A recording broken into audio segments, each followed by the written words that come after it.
நீங்கள் கேட்டுக்கொண்டிருப்பது HelpAge India Thamaraikulam முதியோர் கிராமத்தில் இருந்து ஒலிக்கும் கடல் வாணி.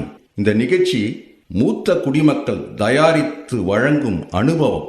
மேலும் ஹெல்பேஜ் இந்தியா கடலூர் ப்ராஜெக்ட் தலைவர் திரு வேணுகோபால் ராமலிங்கம், ஹெல்பேஜ் இந்தியா கடலூர் இயக்குனர் டாக்டர் திரு சத்யபாபு மற்றும் கடல்வாணி ரேடியோ டெக்னிக்கல் பர்சன் திரு மனோஜ்குமார்.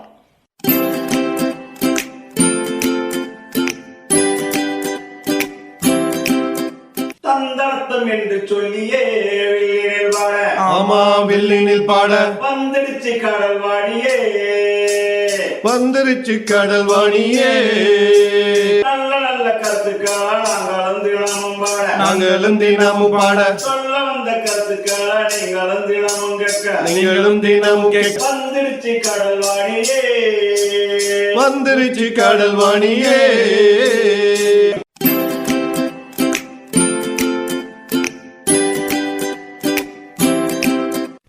என் பேர் ரவீந்திரன். தொல்காப்பியா சிலப்பதிகாரத்திலெல்லாம் கூத்துங்கிறது தான் சொல்லப்பட்டிருக்குது.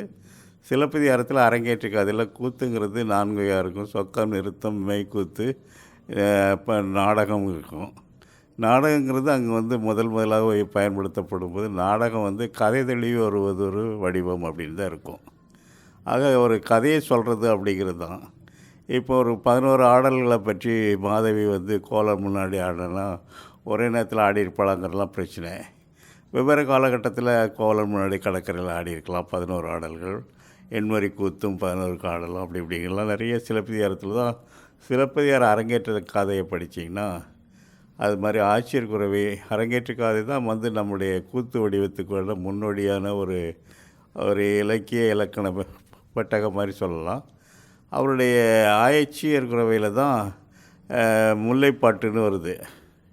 கன்று குணிலாக கனிவதிர்த்த மாயவன் இன்று நம் வானுள்ளவரும் என்று ஆட்சியர் குறை வரும்போது அங்கே அந்த முல்லைப்பண்ங்கிறது தான் ஒரு பண் வடிவம் சொல்லப்படுறது. அந்த பண் வடிவம் முதல்ல தமிழ் இசை 5 சுரங்களில் தான் இருந்தது. அதுக்கப்புறம் தான் சரிகமா பதனிசா அப்படிங்கிற வட சமஸ்கிருத நாடகம், இந்துஸ்தானிய நாடகம் அல்லது சான்ஸ்கிரிட் பரதனுடைய நாட்டிய சாஸ்திரத்தில் சொல்லப்பட்ட இசை மரபை சொல்கிறது. அதுதான் பண்டிட் ஆபிரகாம் பண்டிதர் பண்டிதர் ஆபிரகாம் பண்டிதர் கருணாமிர்த சாகர்னு ஒரு 1000 பக்கத்தில் 2 வால்யூம் எழுதியிருக்காரு. அதனால் முதல் பண் முல்லைப்பண் தான். 5 சுரங்கள்லேருந்து தான் 7 சுரங்களுக்கு வளர்ச்சி அடைக்கிறோம். இப்போ பிரிமிட்டிவ் சோசியல் ரெட் இண்டியன்ஸ் மியூசிக்னு பார்த்தாலும் 5 ஸ்டைல் தான் இருக்கும். கிரேக்க சமூகத்தில் உள்ள இசையை பற்றி இருந்தாலும் 5 ஸ்டைல் தான் இருக்கும். அதே மாதிரி ஜாப்பனீஸ் ட்ரெடிஷ்னல் மியூசிக்லேயும் 5 சுரங்கள் தான் இருக்கும். 5லேருந்து தான் 7 இருக்குமே தவிர கர்நாடிக் மியூசிக் வித்வான்கள் சொல்கிற மாதிரி 7லேருந்து 5க்கு வந்திருக்காது. அதாவது குறைஞ்சலேருந்து தான் பெருசு வளரும். 5லேருந்து தான் 7 வளர்ந்துருக்குமே தவிர 7லேருந்து 5க்கு சுருங்கியிருக்காது. ஆகவே தமிழ் இசை தான் முதல் இசை, இந்திய மரபில் ஒரு இசை மரபு, ஏன்ஷியன் ட்ரெடிஷ்னல் மியூசிக் சிஸ்டம் அப்படின்னு சொல்லும்போது அதுதான் பண்டிதர் ஆபிரகாம் பண்டிதர் கருணாமிர்த சாகரம்னு ஒரு பெரிய ஆங்கிலத்தில் இருக்கார். யாழ்ப்பாணத்தில் விபுலானந்த அடிகள்னு இருக்குது. இப்போ விபுலானந்த அடிகள் பேரில் மட்டக்களப்பு ஈஸ்டர்ன் யூனிவர்சிட்டியில் விபுலானந்த அடிகள் பேர் தான் அந்த யூனிவர்சிட்டி பேர். Swami Vipulananda performing arts centre university of eastern யூனிவர்சிட்டின்னு இருக்கும். முழு பேர் ஞாபகம் இல்லை சரியா. அங்கெல்லாம் அந்த விபுலானந்த அடிகளும் அப்படி தான் யாழ் இசை அப்படி யாழ்நூல்னு ஒரு புத்தகம், பெரிய புத்தகங்கள் இருக்கார். அதே மாதிரி தான் நிறைய தமிழ் மியூசிக்கை பற்றி நிறைய எழுதியிருக்காங்க. அதில் தமிழ்நாட்டிலே தமிழ் இசைக்காக ஒரு போராட்டம் அந்த காலத்தில் ராஜா அண்ணாமலை மன்றத்தில் தொடக்கப்பட்டது. தமிழ் இசை இயக்கம்னு இருக்குது. அண்ணாமலை மன்றத்தில் பார்த்திங்கன்னா தமிழ் இசை இயக்கத்தை பற்றிய வரலாறு அங்கே இருக்கும். அவர் தான் அண்ணாமலை செட்டியார் காலத்தில் தான் அது ராஜா அண்ணாமலை தொடங்குது. அதுதான் ஒரு ஸ்பேஸ் ஃபார் தமிழ் இசைக்காக வந்தது. அதில் தான் அப்புறம் அந்த காலத்தில் ஒரு தேவதாசி மரபுகள் இருந்தது. அது தேவரடியார்கள் மரபுன்னு. அதனுடைய தொடர்ச்சி தான் ஒரு பக்கம் பால சரஸ்வதி. பாலா நாட்டிய இதில் பெரிய அவங்க சதுர்னு சொல்லக்கூடிய ஒரு தேவதாசி நாடகம். அவங்க பொட்டு கட்டுறதுன்னு இருக்குது. அந்த காலத்தில் முத்துலட்சுமி ரெட்டியாருங்கிற அம்மா சமூக சீர்திருத்தத்தில் இந்த பொட்டு கட்டுற தேவதாசி முறையை ஒழித்தாங்க சட்டப்பூர்வமாக. இருந்தாலும் அந்த இது நம்முடைய பாரம்பரிய கலையை அழிச்சிட்டுது. ஆனால் எம்எஸ் சுப்புலட்சுமி வந்து எம்எஸ் சுப்புலட்சுமி கர்நாடிக் மியூசிக்கில் அவர் வந்து கல்கி சதாசிவா வந்து அந்த அம்மாவை கல்யாணம் பண்ணிக்கிட்டார். அவங்க அந்த அம்மாவும் தேவதாசி குடும்பத்தை சேர்ந்தவங்க. அதில் இப்போ எல்லாமே வந்து எம்என் சீனிவாசனே டெல்லி யூனிவர்சிட்டியில் சோஷியல் ஒர்க் டிபார்ட்மெண்ட்டில் ப்ரொஃபஸராக இருந்தவர். அவர் சான்ஸ்கிரிட்டைசேஷன் சொல்லுவார். எல்லாமே வந்து மேல்நிலை ஆக்கத்தில் இந்தியன் கலாச்சாரங்களை எல்லாமே சமஸ்கிருதமயப்படுத்து தான். ஆனால் தமிழை அதுக்கு முந்தைய ஒரு பெரிய பண்பாடு உடைய இதை யாருமே முன்னெடுத்து சொல்கிறதில்ல. ஒருவேளை இப்போ இருக்கிற அரசுகள் வந்து அது முன்னெடுத்து செல்லுமான்னு தெரியாது. ஆனால் அதுக்காக உலகத்தை செம்மொழி வேறாயம் பண்ணுறோம் அப்படி இப்படிலாம் வளர்ந்தது. இருந்தாலும் அவங்களுடைய பப்ளிகேஷன் வந்து ரொம்ப அதிகமாகவும் கிடையாது. ஒரு தமிழ் செம்மொழி மட்டுமில்லை, அது உலக மொழிகளுக்கு இணையான கிரேக்க, சீன, சைனீஸ் லாங்குவேஜ் இந்த மாதிரியான இது. அது மாதிரி தமிழ் கூத்து, உலக கூத்து, கிரேக்கத்துடைய கூத்துகளுக்கு இடையே ட்ராஜடி, அரிஸ்டாட்டில் இந்த மாதிரி ஆட்களுடைய ஃப்ளாட்டோ இவங்களுடைய இதில் அரிஸ்டாட்டில் பொய்டிக்ஸ்னு ஒரு பெரிய நூல் எழுதியிருக்காரு. அதில் தியேட்டரை பற்றியும் இருக்குது. அதில் ட்ராஜடி அண்ட் காமெடி இருக்கிற 2 வகை வர்றது. அதில் தான் 2 பேருமே சொஃபக்லீஸ், எரிபிடஸ் போன்ற பெரிய பெரிய நாடக கலைஞர்கள் வந்தாங்க. அதை மாதிரி தமிழ்லேயும் இருக்குது. ஆனால் தமிழ் சமூகம் வந்து ஒரு பெற்ற சமூகம். தமிழனுக்கு தமிழனுடைய இருக்குது. அதில் தான் தேவராய பாவலர் முதல் தாய்மொழின்னு ஒரு புத்தகம். அது பின்னாடி தமிழ் லாங்குவேஜ்னு இருக்கும். அது இங்கிலீஷ் எழுதிப்பார். The internal idiots and external forces they done injustice to the Tamil ஸ்டடீஸ்னு. அதாவது உள்ளூர் முட்டாள்கள் வெளியூர் கோமாளிகளை சேர்ந்து தமிழ் ஆய்வை கெடுத்துட்டாங்கன்னு எழுதியிருப்பார். அது உண்மை தான். இன்றைக்கும் உள்ளூர் கோமாளிகளும் வெளியூர் முட்டாள்களும் சேர்ந்து தான் தமிழை கெடுத்துக்கிட்டு இருக்காங்க. அதுக்கிடையில் வணிக சினிமா வேறு. தமிழில் சினிமாவே இல்லை. நான் அதனால் தளம் பத்திரிகையில் தமிழ் சினிமா உலகில் ஒரு இயக்குனருக்காக காத்திருத்தல் ஒரு பெரிய கட்டுரை எழுதி திட்டு வாங்கிட்டு இருந்தேன். அதுக்கு பிறகு அதுக்கு இணையாக ஒரு தமிழ் சினிமா உலகின் அழகியலை தேடி, there is no sense of aesthetic beauty in Tamil cinema. லவுடாக இருக்குது, குத்துப்பாட்டு இருக்குது, மரண குத்து, அந்த மாதிரி ஏதோ பண்ணிகிட்ருக்கேங்க.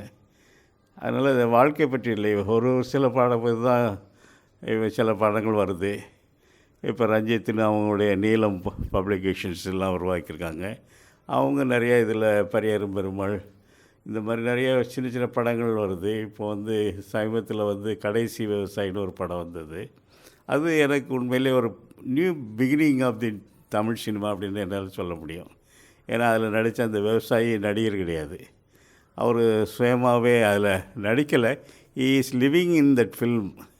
அவர் இறந்துட்டார். அந்த படம் டெடிக்கேட்டட் டு ஹிஸ் மெமரிஸ் அப்படின்னு தான் அந்த படத்துடைய போடுவாங்க. அதை சூர்யாங்கிற ஒரு நடிகர் உருவாக்கியிருக்காரு.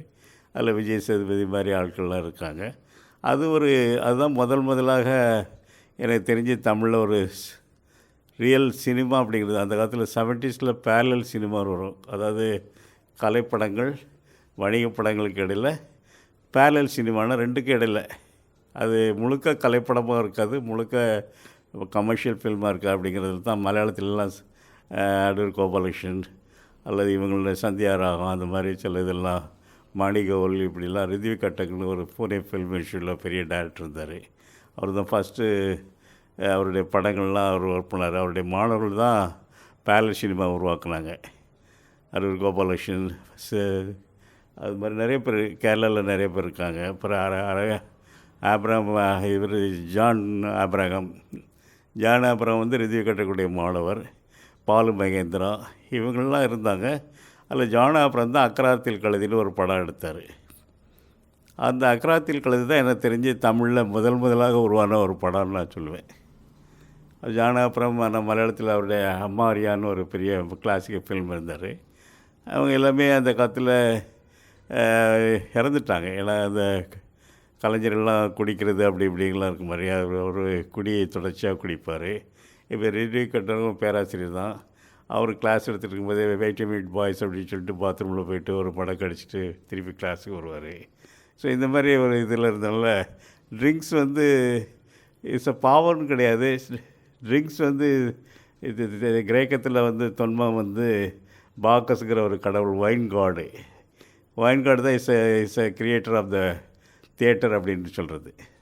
Theatre is the celebration of the wine god Bacchus அப்படின்னு தான் சொல்கிறது. அதில் எல்லாமே அதில் கூத்தில் ஆடுறவங்களும் குடிப்பாங்க, எல்லாம் செய்வாங்க. அப்படி குடி வந்து அளவுக்கு மீறி போய் அது ஆபத்தாகிறது, குடியை கெடுக்குங்கிறதுலாம் எனக்கு புரியுதில்லை. குடிக்கிற சுவாரஸ்யத்தை கெடுத்துரும். ரோட்டில் வேட்டி வந்து கிடக்கிறது இந்த மாதிரி இல்லாமல் கலைஞர்கள் வந்து நிதானமாக பெர்ஃபார்மிங் முடிச்சுட்டு ஒரு ரெண்டு ரவுண்டு சேர்ஸ் சொல்லிகிட்டு இருந்தோம்னா பிரச்சனை கிடையாது. ஏன்னா theatre is a celebration of the wine god Bacchus in Greek. Tamil கூத்து முறையில் அதுதான். எல்லாத்துலேயும் சில பேரத்தில் பார்த்தாலும் கலைஞர்கள் வந்து குடிக்கிறதுலாம் இருக்கும். அரசன் வந்து கலைஞர்களுக்கு பொற்கிண்ணங்களில் மது கொடுக்கறது, எவனது அந்த மது கொடுக்கறது, அவங்கள பாட வைக்கிறது, பாணன் மரபு, பாடினி மரபு, விரலி மரபு, இந்த மாதிரியான மரபுகள் இருக்குது. ஷேடோ பாப்பர் தியேட்டரை பற்றிய குறிப்புகள் இருக்குது. அதனால் தமிழ் ஷேடோ பாப்பர்ஸை வந்து கிருஷ்ணகுட்டி புலவர் தான் கேரளாவில் அவர் தான் தோல்பாவை கூத்து பண்ணார். தோல்பாவை கூத்து தான் ஆரிஜின் ஆஃப் தியேட்டரில் அது ஒன் ஆஃப் த இது. அது வந்து தமிழில் தான் இருந்தது. பிறகு தமிழில் நிறைய தோல்பாவை கலைஞர்கள் இருந்தாங்க. பட் அவங்க யாருமே இப்போ பெருசாக இல்லை. பாண்டிச்சேரி டிபார்ட்மெண்ட் ஆஃப் பெர்ஃபார்மன்ஸில் கூட ஒரு தோற்பாவை கலைஞர் வந்து பெர்ஃபார்மன்ஸ் எல்லாம் பண்ணுவார். அதே நேரத்தில் இப்போ ஷேடோ பாப்பர் தியேட்டர் இருக்கும். செல்வராஜன் ஒரு ஐஐடி லெதர் இதில் இருந்தவர் இருந்தார். அவர் கூத்துப்பட்டைக்காக ஷேடோ பாப்பர் தியேட்டர் உருவாக்கி கொடுத்தாரு. ஸோ இந்த மாதிரி நிறைய இதுகள் நம்ம கூத்துக்கலையை வந்து ஒரு உன்னதமான ஒரு இது கிரேக்க நாகரிகத்துக்கு இணையான அல்லது சீன நாகரிகத்துக்கு இணையான ஜப்பனிய கல்ச்சருக்கான அரங்க கலாச்சாரத்திற்கான இணையான ஒரு அரங்க மரபு, தமிழ் மரபு. அதை தமிழ்னே அதை புரிஞ்சுக்கிடாமல் இருக்கிறது தான் ஒரு தமிழ் சமூகத்துடைய ஒரு சாபக்கேடுன்னு நினைக்கிறேன்.